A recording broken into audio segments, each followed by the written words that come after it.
Pois, se vai facer, ¿no? É que me dá un cadrillo. Lo que es, señora, yo es que el gallego no se lo entiendo nada bien.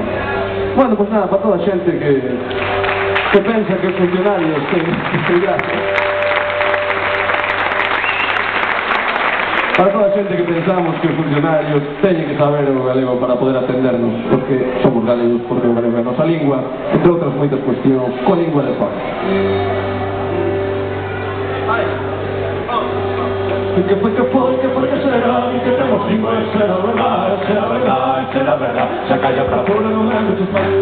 Xa levamos un tempo feliz, por 20 anos, con aquilo de que había, que falaba castellano, con aquilo de que había, que falaba castellano, e agora que xa podemos con liberdade empregada, non lle falamos as nenas, non se xa que saian para rebar, non lle falamos as nenas, non se xa que saian para rebar.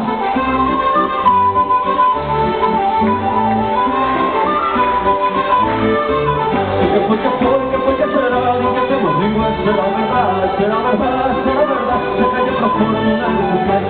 Moito traballinho deu que triunfara a razón, pra poder usar a lingua, que non sei do corazón, pra poder usar a lingua, que non sei do corazón, e agora que xa podemos con liberdade empregada, non lle falamos as nenas, non se xa que